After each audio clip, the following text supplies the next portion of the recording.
Hồi nãy anh Lâm là chia sẻ là phải để 30 ngày. Thì cái thùng này là cái thùng mà anh nói là 30 ngày. Đúng rồi. Ồ, em vậy Phú đang nhìn Phú thấy cũng hơi hãi hãi. Rồi các bạn xem nha, đây là cái thùng nước men mà mình đã lên được 30 ngày.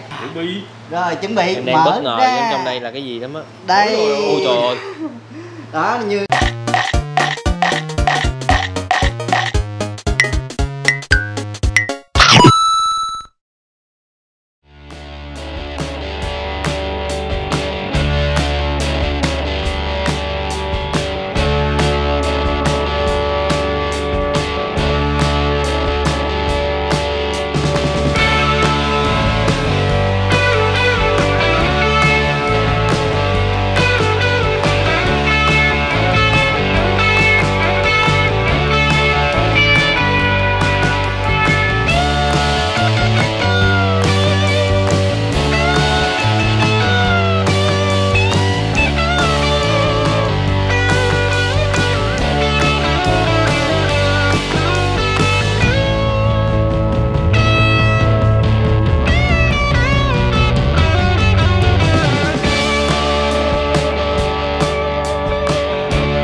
Xin chào cả nhà, Gia Phú, Gia Mèo rất vui được chào đón cô chú anh chị và tất cả các bạn đã đến với PM Food Travel. Hiện tại thì tụi mình đang ở ngay đường Hòa Bình, phường 3, quận 11, gần với cái dòng xoay kế bên Đầm Sen Bắc luôn.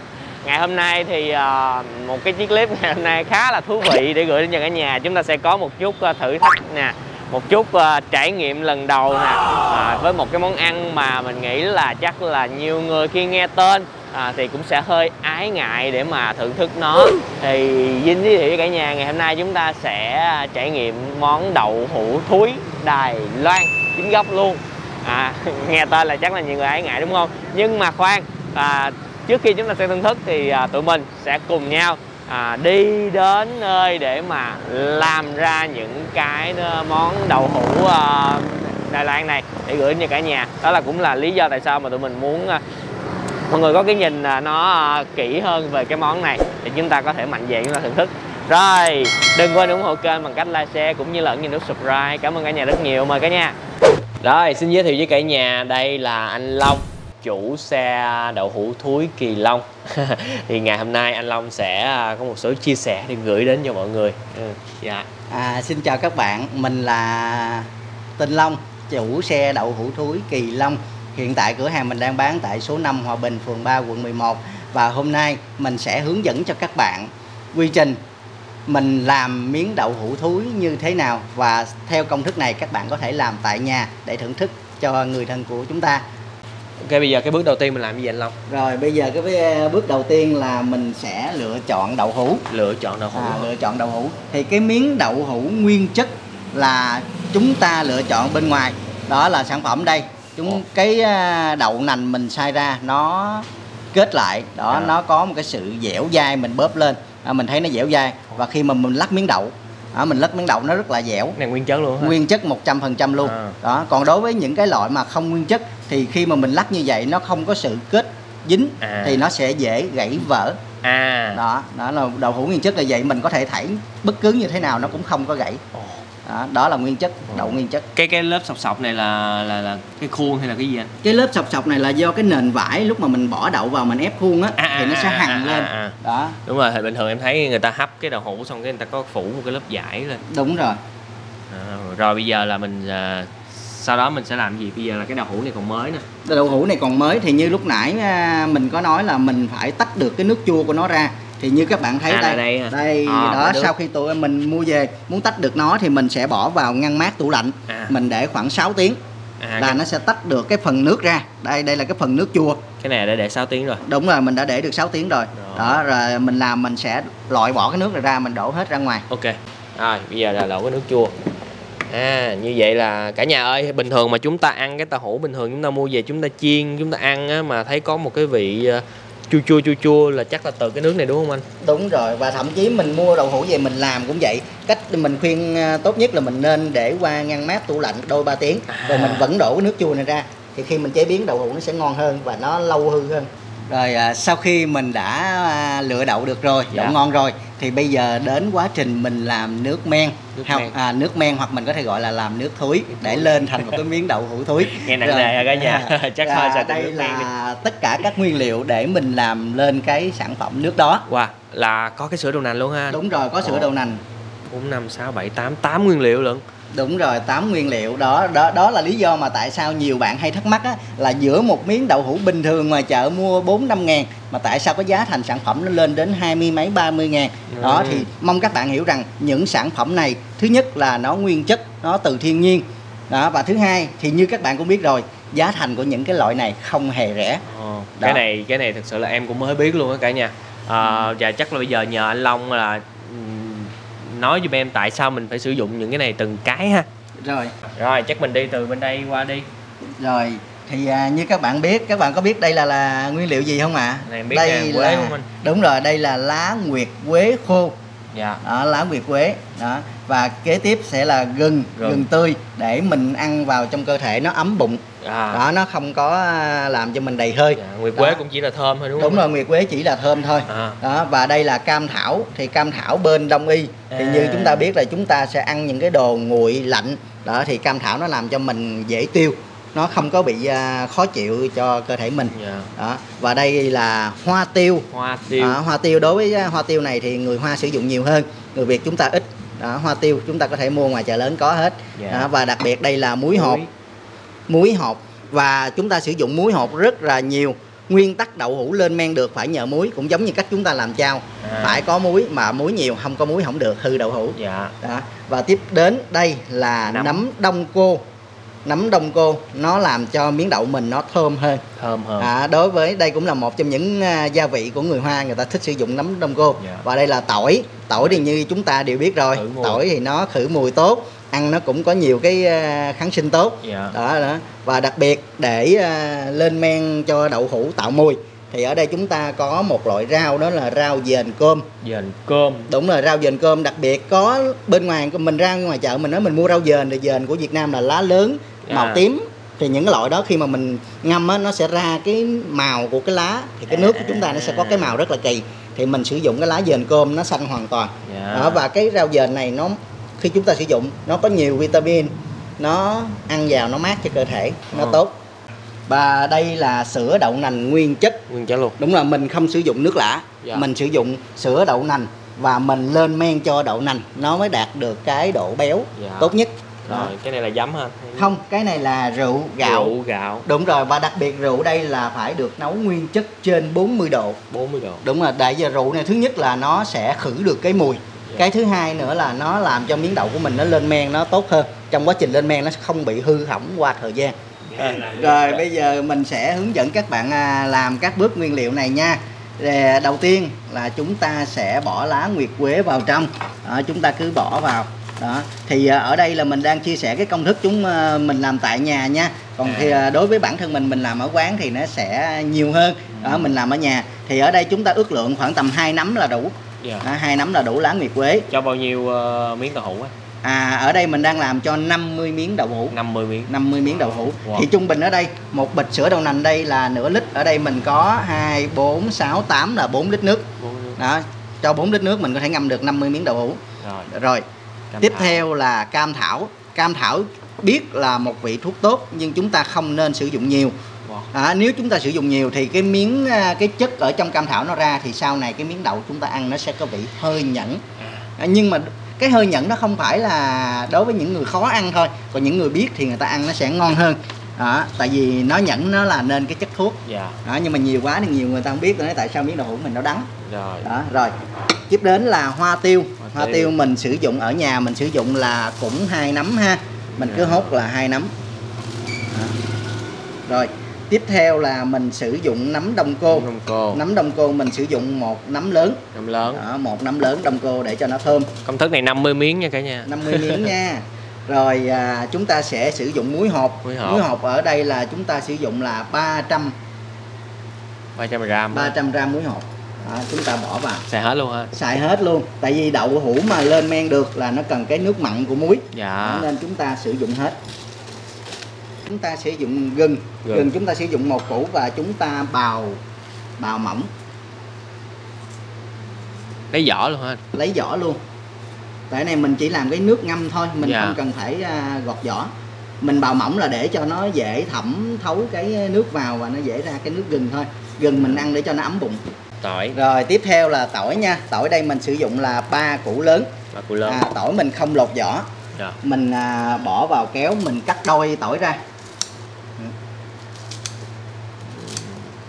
Nói chung là anh làm cái số lượng lớn để mà bán ở ngoài xe thì cũng cát như vậy thôi đúng không anh? Đúng rồi, cũng là như vậy thôi nhưng mà nó sẽ nhiều hơn. Về... Ví dụ như ở đây mình làm 3 củ thì mình làm phải 3 kg để mà mình bán thì nó phải là 3 kg. Nói chung là về cái thời gian cũng như là cái số lượng nguyên liệu nó sẽ khác.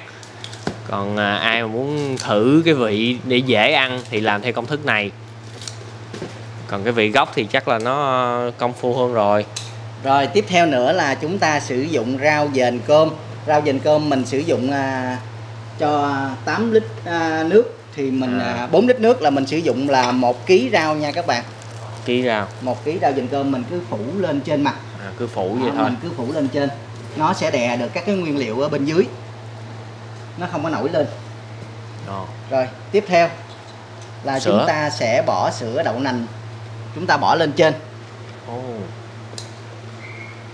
Thật sự là cả nhà chắc cũng bất ngờ lắm, Phú cũng bất ngờ.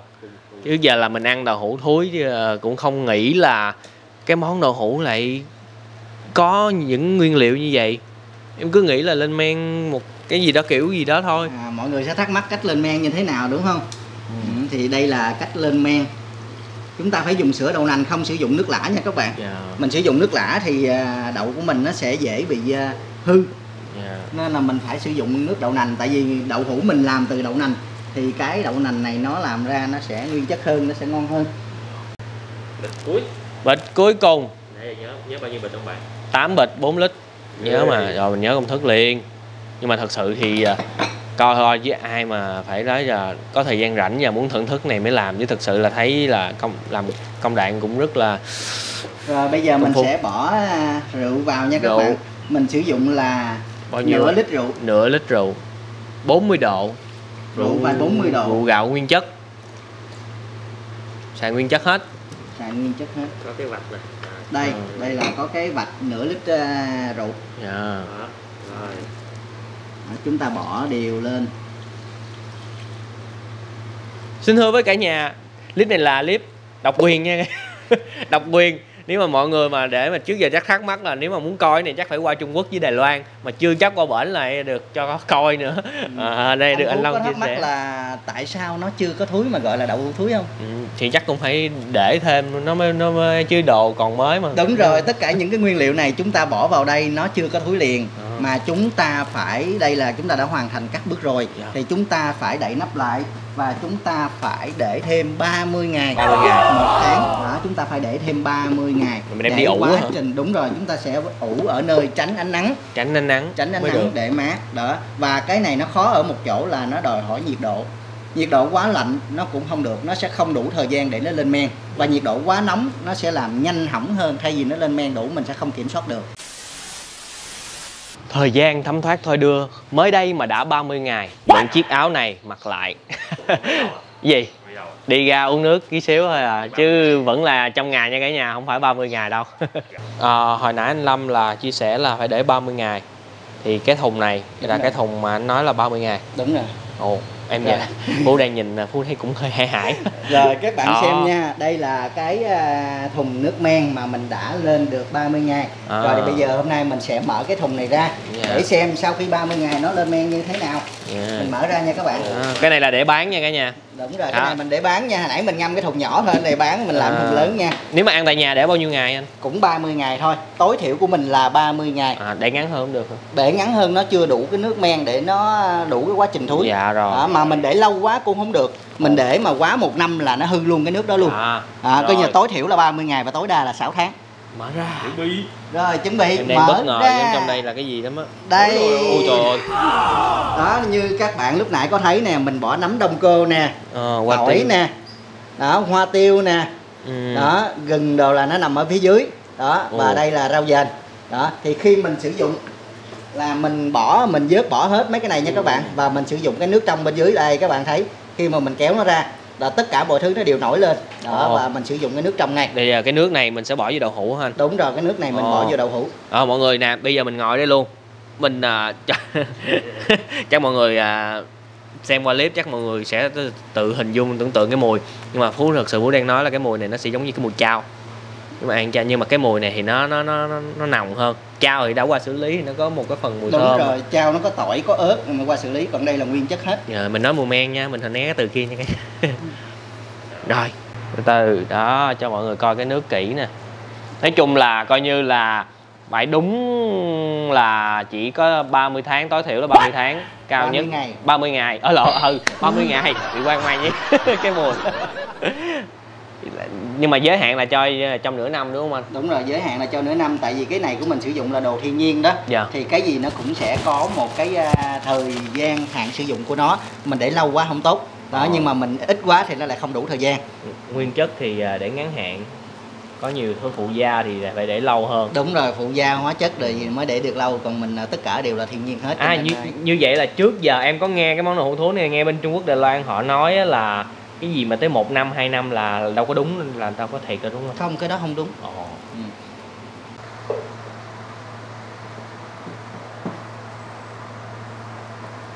Bây giờ là mình gọi là cái quy trình này, quy trình gì anh? Như lúc nãy là đây là cái quy trình mình lên men nước. Dạ. Và bây giờ là mình lên men đậu. Lên men đậu. Đúng rồi, lên men đậu là cái quá trình kết thúc để mà mình bán đậu được đó. Rồi bây giờ anh Phú giúp mình ha, mình đè cái rổ xuống cho nước nó ra, mình chỉ sử dụng nước thôi. Ok phụ. Rồi khi mà mình vô nước nha các bạn, là mình sẽ đổ nước trực tiếp lên miếng đậu đó, mình đổ trực tiếp lên và mình đổ trong ngập miếng đậu nha. Ở trong này mình như lúc nãy mình có chia sẻ, mình bỏ muối rất là nhiều, và muối và rượu là một trong những nguyên nhân tác động lên miếng đậu để cho nó lên men. Chuẩn hay không là nó lệ thuộc vào vấn đề muối và rượu nha các bạn. Đó, mình đổ ngập miếng đậu. Em cho em hỏi cái này, ví dụ là em thấy cái mùi này giống mùi chao, vậy thì có cái hình thức chao nó cũng giống vậy đúng không anh? Chao nó cũng giống như vậy, nhưng mà chao họ không lên men bằng nước, mà chao họ lên men trực tiếp bằng rượu và muối. Rồi khi mà mình cho nước vào ngập miếng đậu thì mình sẽ đậy nắp lại. Mình đưa vào trong thùng ủ. Mình ủ trong 4 ngày là mình có thể lấy ra mình ăn được. Đối với những bạn mà thích ăn phần đặc biệt, đậm mùi hơn, ngon hơn thì mình sẽ ngâm 7 ngày. 7 ngày cho nó nở hoàn toàn ra, rồi lúc đó mình mới chiên lên là nó sẽ ra phần đặc biệt. Nói chung để ăn được món này là mất hơn 30 ngày á cả nhà. Tại cái men nước là phải 30 ngày mới có được cái men nước. Phụ quanh một tay cho lẹ cả nhà. Đi đâu đây bạn? Bỏ gì này vô hầm nè.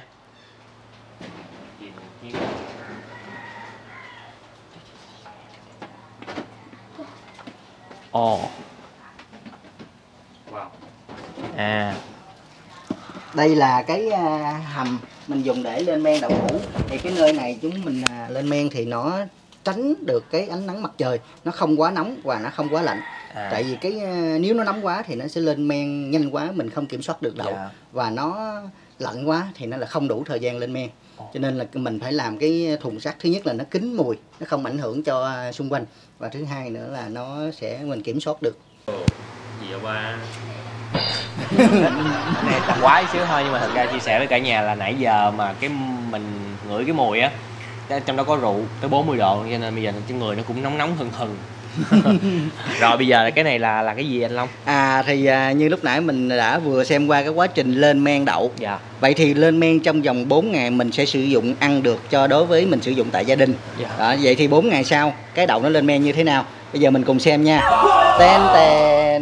Đó, mình thấy đây, mình thấy nó giống miếng chao đúng không ạ? Nó nở, đây nó nở cái phần bột ra nè.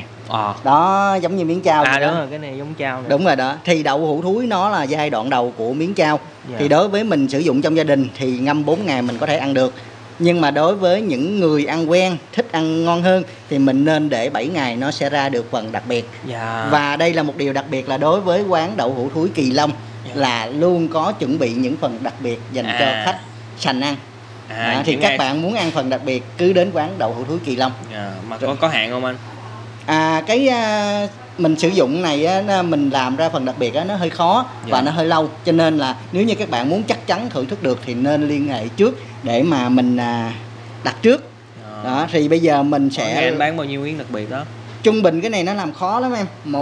Anh làm 100 miếng đậu hũ thường thì nó chỉ ra được có 24 miếng đặc biệt. Đó cho nên là mình phải đặt trước. Đó cái này mình làm nhẹ tay nha, nó bể nha, nó nở nhiều lắm rồi đó. Lúc này nó mình rửa qua nước. Đó mình rửa qua nước xong rồi mình sẽ để ráo. Ôi chà. Cái này là 4 ngày. Ủa mình để 2-3 ngày được không anh? Mình để 2-3 ngày nó được nhưng mà nó chưa có lên men được. Cái đậu nó chưa lên. Đó giống như em nói cái đậu hũ bình thường, đó thì cái da nó cứng. Đó, cái da nó cứng, còn đối với đậu đã lên men rồi thì cái da nó rất là mềm. Đó mà khi mà mình đụng mình cạo nó thì nó sẽ ra cái lớp bột như là chao nè. Đó thì đó là nó lên men. Đó, nó lên men càng nhiều thì cái đậu của mình nó càng béo. Đó. Cứ nghĩ là đơn giản nhưng không hề đơn giản cho cái món này cả nhà ơi. Rồi bây giờ cái này là sao nữa đây anh Long? Bây giờ mình tới công đoạn mình chiên nha các bạn. Đây mình bỏ miếng đậu vào mình chiên. Chiên sơ ha. Mình chỉ chiên sơ thôi. Và bây giờ mình chiên rồi mình cũng chưa có bán được đâu. Mình phải qua thêm một quá trình tắt nước lần 2 nữa. Nó thấy miếng đậu hũ luôn.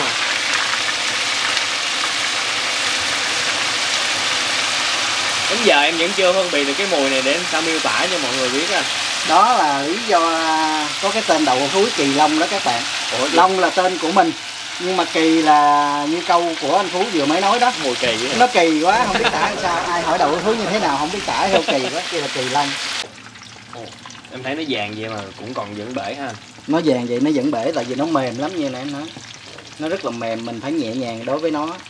Cưng nó như cưng người yêu vậy đó. Từ lúc mà tắm rửa rồi giờ chiên cũng còn nâng niu. Mình chiên cho nó vàng hai mặt cứng miếng đậu rồi. Mình phải để cho nó nguội và mình lại cho vào ngăn mát tủ lạnh thêm 24 tiếng để cho nó tách hết tất cả các phần nước chua của đậu hũ ra bên ngoài. Đó. Cũng như là các cái phần nước mà mình ngâm lên men đó, nó đã thấm vào bên trong thì bây giờ nó phải tách hết ra ngoài. Giờ là thành phẩm nha các bạn. Đây các bạn coi. Khi miếng đậu hũ đây hoàn chỉnh, khi mình chiên nó sẽ nở lên như thế này. Các bạn thấy nó có đẹp không? Wow. Đó nó sẽ bung nó nở ra. Đó là cái miếng đậu hũ hoàn chỉnh và ngon nha các bạn.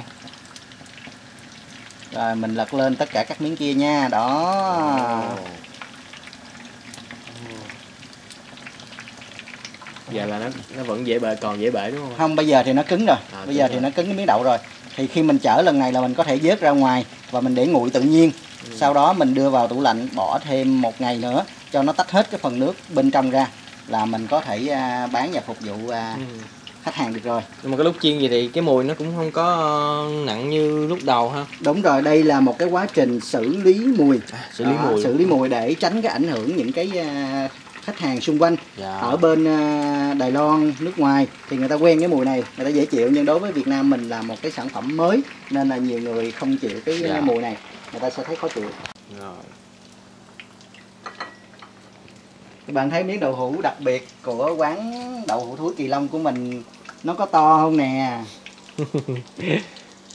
ai đạo món này thì mới có thể thấy được cái sự khác biệt và biết như thế nào. Thì mọi người ai đã từng ăn và từng thấy qua thì mình chia sẻ bình luận cảm nhận của mình nha cả nhà ơi. Bây giờ là anh để nguội ha.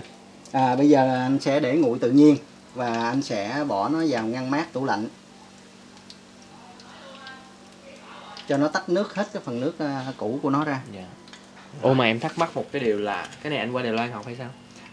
Chị của anh là lấy chồng bên Đài Loan và gia đình chồng của chị anh là kinh doanh món đậu hũ thúi này rất là lâu đời và có tiếng. Đó thì cũng nhờ cái may mắn đó nên chị về Việt Nam hướng dẫn anh làm. Rồi. Đây giới thiệu với cả nhà thì nói chung là để lượt bớt cả nhà cái thời gian để nguội đậu hũ. Thì đây là coi như là cái này đã để tủ lạnh rồi sau khi chiên nãy đúng không? Đúng rồi, mình đã để nguội tự nhiên và mình đưa vào tủ lạnh để mình tách nước lần cuối cùng, tách nước lần 2 đó. Và bây giờ chúng ta thấy có một sự khác biệt, đố Phú khác biệt ở đây là gì? Em thấy là như là nó nhỏ hơn á anh. Đúng rồi, thì cái miếng đậu hũ này khi chúng ta ngâm nước men, nó hút nước men vào và nó nở ra. Chúng ta thấy nó nở, nó bự đúng không? Nó cũng giống như những cái miếng đậu hũ này. Đó, nó sẽ nở ra giống như vậy. Nhưng tại sao nó nhỏ? Là nó đã được tách nước. Và giống như nó khô lại đó, nó tách nước ra thì cái miếng đậu nó sẽ nhỏ hơn. Chúng ta thấy so sánh nó nhỏ hơn nhiều đúng không ạ? Nhưng khi chúng ta chiên nó sẽ phồng lên lại. Phồng lên lại. Như vậy là coi như là cả nhà ơi, từ đầu đến cuối chỉ là một miếng thôi nha, chứ không phải là đổi qua miếng nhỏ nha. Đúng rồi. Nó cũng cùng một miếng thôi mà nó bị teo lại. Ở trong đây có miếng đặc biệt không anh? Đó, có ở đây, miếng đặc biệt rất là nhiều. Đâu anh cầm hai miếng lên, miếng thường miếng đặc biệt sao để phân biệt được? Rồi đây là chúng ta sẽ phân biệt giữa miếng thường. Miếng thường ở đây là sao? Miếng thường là dành cho những bạn mà mới đến với quán tập ăn thì mình ăn cái miếng thường là do cái thời gian lên men của nó vừa chín tới, nó chưa đủ mùi, cho nên cái miếng đậu khi mà mình chiên lên á, miếng đậu nó còn nguyên hình nguyên khối. Nó đẹp đó. Còn khi mà một cái miếng đậu mà nó đã mùi rồi, nó nở rồi, nó lên men rồi thì như chúng ta thấy nó nở, cái bề mặt nó bung ra. Nên là khi mình chiên lên cái bề mặt nó cũng sẽ bị vỡ ra. Đó, thì đây là những cái miếng đặc biệt. Là cái này miếng đặc biệt á. Đúng rồi, đây cũng là một miếng đặc biệt. Cái miếng kia nó rõ hơn kìa, cái miếng kia rõ hơn. Nó dính nước bể rồi. Đây. Nó nứt. Nó nứt ra. Đó, các bạn thấy nè, rõ ràng. Nó khô hơn. Nó khô hơn. Cái như vậy là coi như là tất cả nãy giờ là đầy đủ quá trình mà anh làm những cái miếng đậu hũ để anh bán đúng không anh Long? Đúng rồi, đây là thành phẩm cuối cùng và chúng ta có thể đem ra ngoài bán được rồi. Đó, full hết rồi cả nhà. Rồi, thì bây giờ chúng ta sẽ trở lại cái nơi bán của anh là số 5 Hòa Bình để chúng ta thưởng thức những cái món những miếng đậu hũ này, đậu hũ thúi Kỳ Long chính gốc Đài Loan. Ok, bây giờ chúng ta đã quay trở lại số 5 Hòa Bình, quận 11 và đây là chiếc xe của chúng ta. Nói chung là chiếc xe rất là đơn giản, không có gì nhiều hết, chỉ là ngoài các dụng này dĩa rồi nước chấm và cái thùng đậu hũ. Coi như là đậu hũ là anh bỏ luôn trong thùng vậy hả anh? Đúng rồi, đậu hũ anh bỏ trong thùng. Mình không có trưng ra hả? Không, mình không trưng ra được, tại vì trên nguyên tắc mà đồ ăn á, mình phơi ra bài nhiều quá thì gió vào nó sẽ hôi và nó không có được tốt, nên là phải để thùng kính hết. Có một điểm đặc biệt và lý thú ở đây đó là mọi người có thấy cái ống dài dài lên tới trển không? Đó. Thì nếu như hồi lần trước em có đi trải nghiệm cái món đậu hũ thúi này, em thấy là người ta là trên một cái chảo bự và cái mùi nó bay rất là xa. Thì theo em nghĩ là chắc cái này để cho giảm bớt cái mùi ảnh hưởng đến người ta hả anh? Đúng rồi, thì đây là anh làm thêm một cái quạt hút để nó hút cái hơi, nó đưa lên trên cao. Nó sẽ không có ảnh hưởng với những người, như em thấy là những người xung quanh ở đây đó, mình gần thì nó sẽ không có ảnh hưởng. Nhưng mà hồi trước anh bán vậy á, ảnh hưởng rồi có bị gì không? Thì cũng có nhiều cái phản ánh người ta không chịu đó, thì mình bán lâu dài mình sẽ chiều lòng thiên hạ, nên là mình phải làm sao đó cho nó không ảnh hưởng đến những người xung quanh. Dạ. Rồi, quay nãy giờ quên nữa rồi. Thì cái giờ chính thức anh bán là ở ngoài đây là mấy giờ anh? Từ 15:30 là mình ra mở hàng bán. Dạ. Mình bán đến tối 22 giờ. Dạ. Và cũng tùy hôm, hết sớm về sớm. Dạ, không có ngày nghỉ đúng không anh? Không có ngày nghỉ. Trên em thấy có app là Shopee Food hả? Hiện tại thì mình đang sử dụng là Shopee Food, GrabFood và có cả Bimin. Dạ, bấm đậu hũ Kỳ Long. Đúng là mình cứ bấm đậu hũ thúi Kỳ Long rồi sẽ có. Hiện tại thì mình có giá như thế nào anh có thể chia sẻ không? Giá hiện tại thì mình bán tại quầy cũng như là trên app là đồng giá là 25.000 một phần. Và đặc biệt cũng bằng giá, và đậu hũ truyền thống bình thường cũng 25.000. Là có hai loại. Có hai loại, là loại truyền thống mình ăn với tôm và loại lắc muối. Lắc muối nữa hả? Đúng. Rồi bây giờ chắc là anh lấy em hai miếng thường, hai miếng đặc biệt, rồi hai miếng lắc muối. Đó, rồi như chúng ta sẽ thưởng thức thử cái loại thường và cái loại đặc biệt nó khác nhau như thế nào, rồi cái loại lắc muối nữa. Lắc muối thì là xài loại thường, đặc biệt gì cũng được đúng không anh? Đúng rồi, loại nào cũng được, tùy theo đó là cái gia vị để mình ăn thêm thôi. Dạ. Đối với loại đậu hũ thúi đặc biệt thì mình không có nên cắt nhỏ, mình cắt lớn lên, ăn nó sẽ có cái chất đậu nó nhiều, nó giòn bên ngoài và nó mềm béo bên trong, nó sẽ ngon hơn. Rồi ok.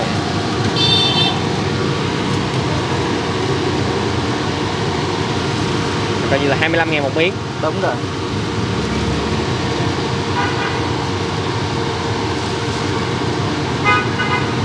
Cái cắt nhỏ là để lắc muối nè.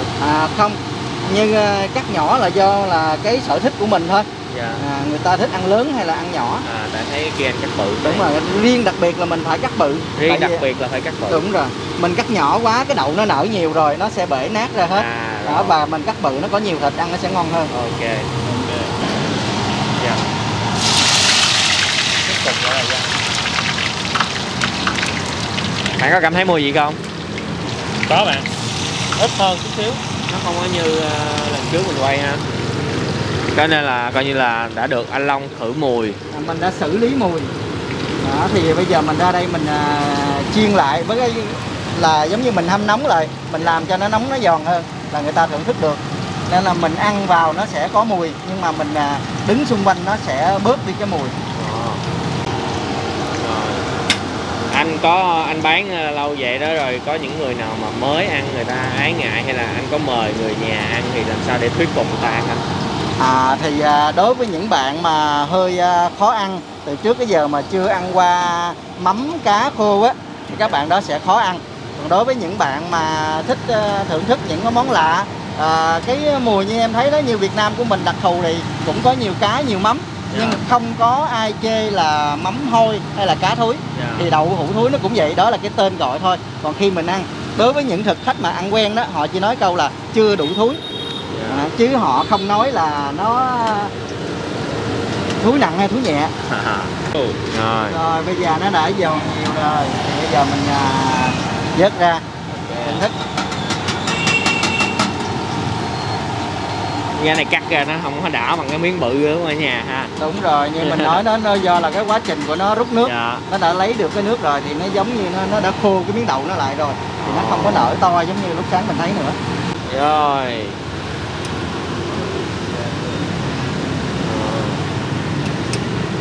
này mình sẽ ăn kèm với tương. Đúng rồi, truyền thống thì mình ăn với tương với cải và cải chua. Cải chua ở đây của anh rất là đặc biệt luôn đó Phú. Là cải chua ở đây anh làm là nguyên liệu là bằng giấm nuôi. Ăn rất là ngon, rất là tốt cho sức khỏe. Rồi bây giờ cái kia lắc muối ha. Đây là phần lắc muối. Cái này là giờ đặc biệt và thường nè cả nhà. Bây giờ cái này anh lắc muối nè. Lắc muối.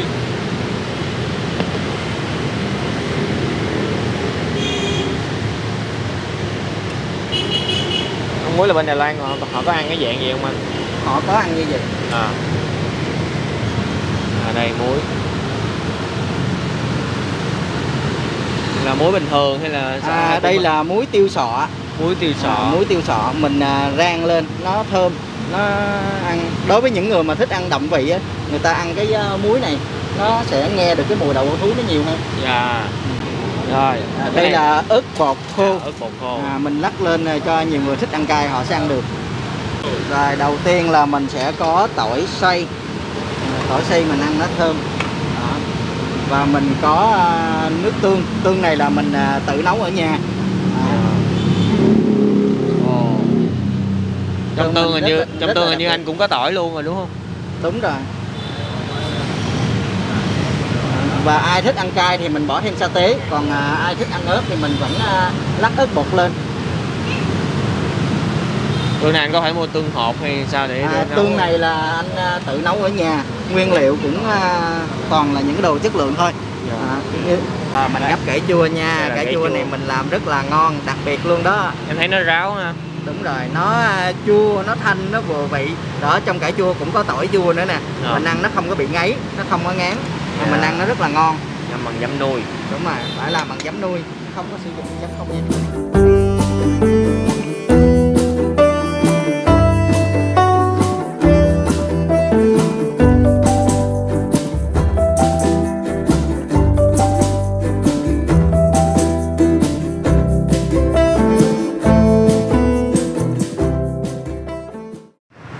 Từ lâu em chỉ ăn những món ăn thơm ngon thiệt ngon, nhưng trong thực tâm ai cho gì em cùng ăn nấy. Và hôm nay mình sẽ ăn món đậu hũ thui này đây. Em sợ mình không có ngày mai.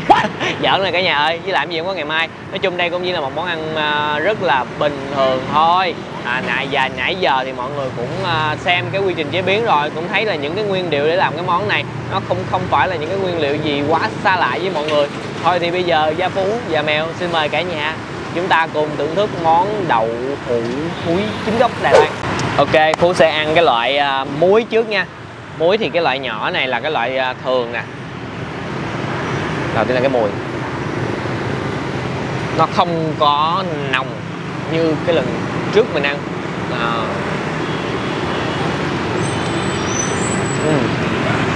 Nhưng mà ăn vô miệng là cái mùi nó lan tỏa trong miệng nha cả nhà.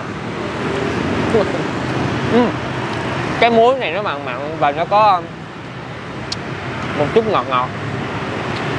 Phải nói là cái viên đậu hũ ở ngoài nó giòn, bên trong vẫn là cái thịt đậu á, nó béo. Rồi bây giờ Phú ăn cái miếng bự nha, cái miếng đặc biệt nha. Nãy cái kia nó thanh thoảng thôi.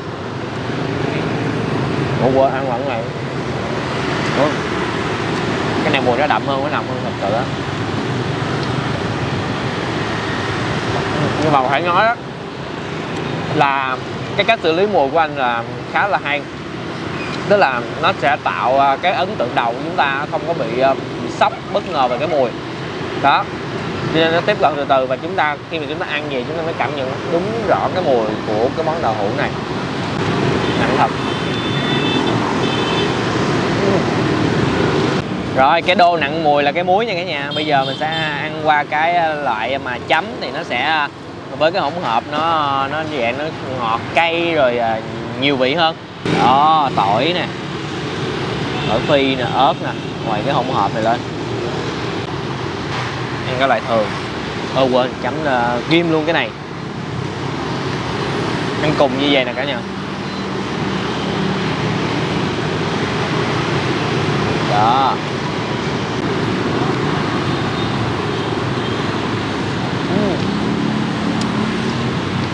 Nếu mà mọi người không thích cái vị hăng của tỏi thì có thể hãy nói anh bỏ ít tỏi lên nha. Nhưng mà thật sự là cái tương đen và cái tương ớt này ăn rất là ngon. Nó hơi thiếu cái độ cay nhiều thôi. Nếu mà ai thích cay thì để mình anh nói ảnh là có thêm bột ớt hay là cái gì sa tế gì á để tăng cái độ cay hơn. Mặc dù ăn gì vẫn là cay tê tê rồi. Đây là cái cải chua của anh nè, ráo rất là giòn và cái vị giấm nước chua chua ngọt, nó không có bị quá bị gắt cái cổ và tê tê cái lưỡi nha cả nhà. Đó. Rồi bây giờ mình sẽ chơi cái miếng cuối đặc biệt mà anh nói là miếng đặc biệt thì phải ăn miếng bự. Ghim cái này vô luôn. Ok, trước khi ăn miếng cuối này thì Phú xin chia sẻ lại về cái món này để cho mọi người có cái nhìn nó gọi là nó thiện cảm hơn về cái món này một chút xíu. Về cá nhân của mình không phải là cái dạng thích ăn gọi là đam mê cái món này. Tại có những người rất là đam mê cái món này, thậm chí là ăn tới 7-8 miếng luôn chứ không phải là 1-2 miếng như mình đâu. Đó. Và cái thứ hai là cái món này nó là một cái món lên men, thì cái quá trình như anh chia sẻ là nó sẽ giúp tốt cho hệ tiêu hóa nữa. Nó giống như là mọi người đừng ái ngại cái mùi, nó cũng giống như sầu riêng, có người thấy thơm, có người thấy không thơm, là thứ nhất. Và những cái món lên men như là sữa chua nè, rồi phô mai nè, đó nó có tác dụng giúp cho cái hệ tiêu hóa mình nó tốt hơn, thì cái món này nó cũng vậy thôi. Chỉ là cái mùi của nó hơi nhạy cảm. Đây là một món ăn dành cho những ai gọi là có cái sở thích gọi là nồng đượm và mạnh cá tính. Đó. Những người mới ăn thì nên ăn loại thường và chấm với cái này, với ăn cái này mình đảm bảo là cái mùi nó sẽ không có bị nhiều và nó rất là nó ngon.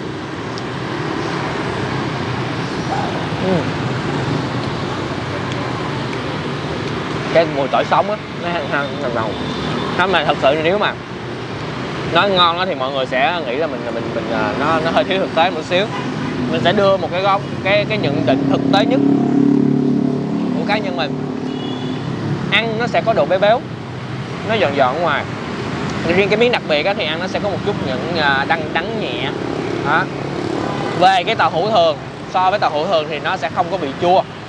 Ăn nó cũng sẽ giống nhưng mà ăn kỹ thì chúng ta mới cảm nhận được cái hương vị riêng biệt của cái miếng tàu hũ này. Còn nếu mà ai khó tính sẽ thấy nó không có khác gì cái tàu hũ thường mà chúng ta thường ăn. Ok.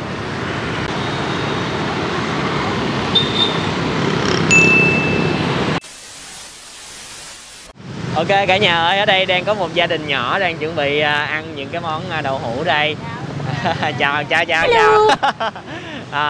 Rồi giới thiệu mọi người, đây là chị Ngọc. Dạ chị Ngọc ơi, chắc là em xin phép hỏi chị một tí xíu là chị ăn cái món này lâu chưa? Mới ăn đây từ cái lúc mà cái quán mới mở ra là mình ăn Dạ. Từ đó đến giờ thì nghe thôi nhưng mà chưa có ăn qua. Là nghe trên phim thôi. Rồi nhưng mà khi mà chị ăn rồi chị cảm thấy nó như thế nào? Nó có nó lúc mà chị xem chị có tưởng tượng nó khó ăn hay là như thế nào? Có, với lúc mà xem thì tưởng tượng là nó rất là thúi á, nghe tại vì thúi thì tưởng là thúi với lắm, là rất là khó ăn, nhưng mà khi mà cảm nhận ăn rồi nó có bị béo. Bị béo mà nó không có thúi lắm.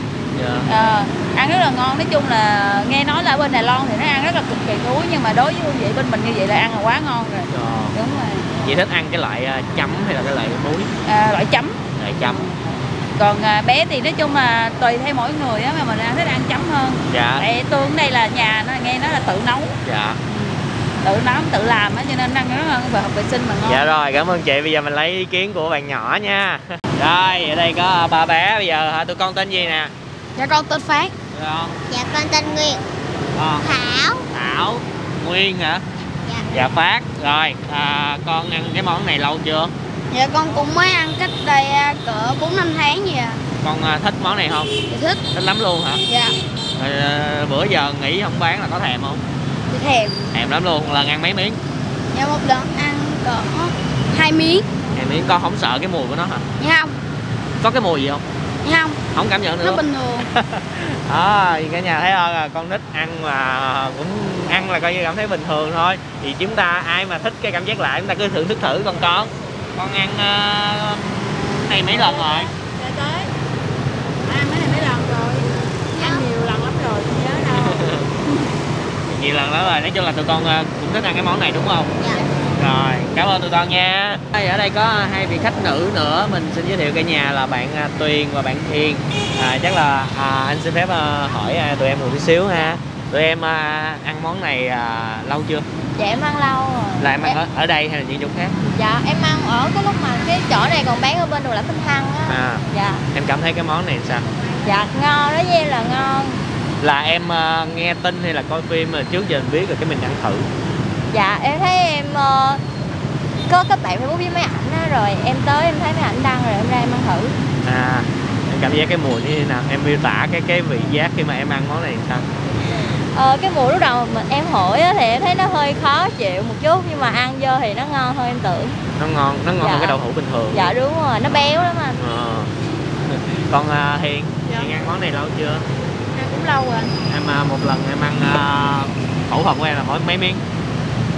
4 miếng. 4 miếng luôn. Em thích ăn cái loại muối hay là cái loại chấm? Em ăn cái loại muối hơn. Muối hơn hả? Em thấy cái mùi nó đậm hơn hả? Thành ra cái loại muối nó cái mùi nó đậm hơn. Ok, xong rồi. Như vậy coi như là ngày hôm nay đây là lần thứ 2 mà Phú trải nghiệm cái món đậu hũ thúi này với một cái gọi là cái cảm giác nó khác hơn so với lần trước. Chúng ta biết được cái quá trình mà ngay từ đầu để mà hình thành lên cái đậu hũ lên men này. Và mình cũng ăn nhiều nơi đi rồi. Thì cái nơi thứ 3 này mình ăn có thể nói là cái mùi nó bám lại nồng hậu ở trong miệng mình khá là đậm, nồng. Cho nên chắc là mình sẽ góp ý anh, nếu mà lỡ mà ai chưa quen thì nên để xiên gom lại cho ăn để khử mùi. Rồi, đậu hũ thúi Đài Loan Kỳ Long, ai là tín đồ của món này xin hãy để bình luận phía dưới cho tụi mình biết. Và khi xem xong mọi người cảm thấy cái món này như thế nào cũng bình luận phía dưới cho tụi mình biết. Lúc trước ở bán ở bên Lãnh Bình Thăng thì cũng rất là được nhiều nghệ sĩ đến ăn cái món này đấy nha cả nhà. Rồi, xin cảm ơn cả nhà đã dành thời gian xem clip. Và đừng sợ gì món này hết nha, món này rất là bình thường thôi. Rồi, đừng quên một món ăn ngon sẽ ngon hơn nếu chúng ta thưởng thức cùng người thân, bạn bè và chia sẻ nó với tất cả mọi người. Xin chào và hẹn gặp lại cả nhà ở những clip hấp dẫn kế tiếp.